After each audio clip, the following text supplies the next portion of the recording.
Hey everybody, welcome back to another episode of Straight Talk on Photography.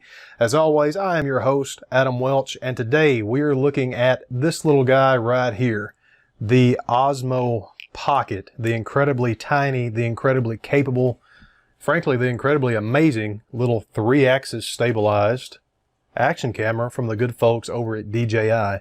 They were good enough to send me this model for a test because honestly, I've been looking at getting one of these. It's between this and the GoPro Hero 7, and now DJI has came and, introduced that new action camera. They call it the GoPro Killer. So now, who knows what I'm going to do. But I've been thoroughly impressed with this little guy. It weighs about 4 ounces. It's about 4 inches long. I mean, here it is next to a regular SD memory card, and next to a toothpick, and next to a US quarter, and next to this little alien.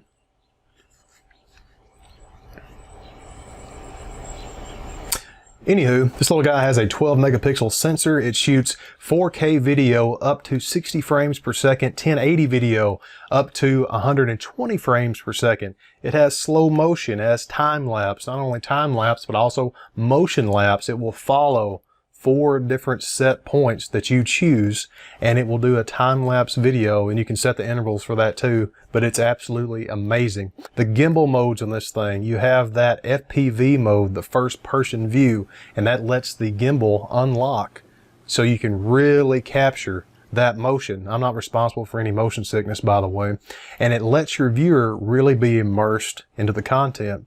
You can lock the gimbal to where it will essentially lock all the modes except for pan, so that is going to really help you maintain the composition, especially when you're walking or running or riding a bike or anything like that, where it's really hard to keep that subject or that scene centered in your frame. Last but not least, you have the semi-creepy follow mode that makes use of DJI's active track technology to lock on to a subject and even their faces, and then the Osmo Pocket will track them and their movements, so you're able to keep your subject in constant view. Like most of the stuff from DJI, the Osmo Pocket also pairs up with the DJI Mimo app, and that is just really a way to give you a real-time view, or a better real-time view of what the Osmo Pocket is seeing. It gives you sound with your playbacks, and it really gives you a lot more control over the entire experience with the Osmo Pocket. Not only that, but they also sent me their little controller wheel. Makes everything a load easier when it comes to doing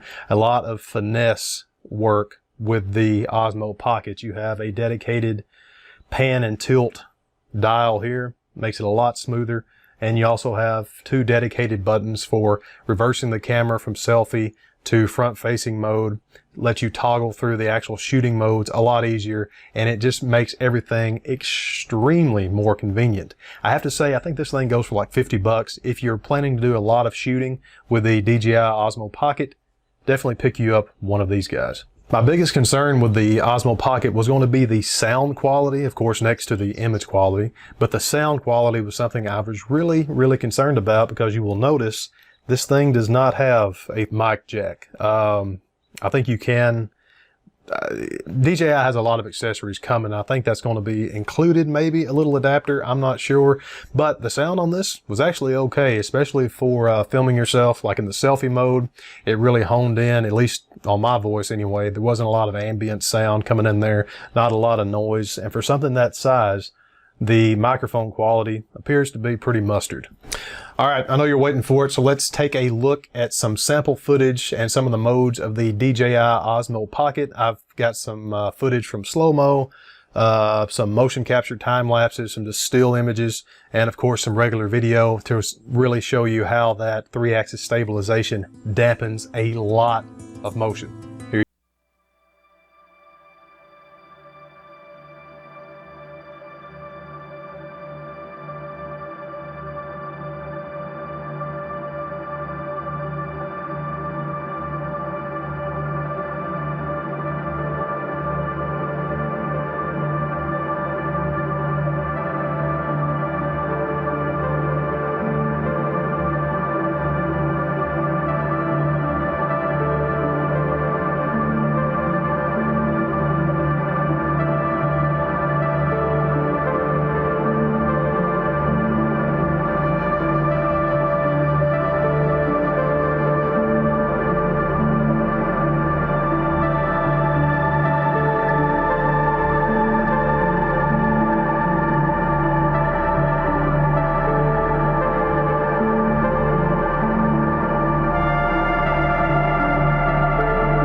right now I have the Osmo in the face tracking mode, and you can see it's locked on to my fugly mug. Now right now I'm just using the Pocket without any of its attachments. I don't have it hooked to my phone. I don't have the optional adjustment wheel on there, which makes things a lot easier. But as I'm filming in selfie mode, 3 quick clicks of the button, and now I'm able to film anything that is in front of me. Again, all with that excellent 3-axis stabilization. Now I've been out here riding the bike, obviously, and that stabilization worked beautifully even while riding these trails. All right, guys, that is going to wrap it up for the DJI Osmo Pocket. If you want to check out the full written review, head over to contrastly.com. I've put a link down in the description, and it's going to show you a lot more about the specs and the particulars about this incredibly nifty little gadget. And when you get done there, come back here. If you have any questions, leave them in the comments, and I'll do my best to answer them for you. Until next time, this has been Straight Talk on Photography. I'm Adam Welch. We'll see you next time.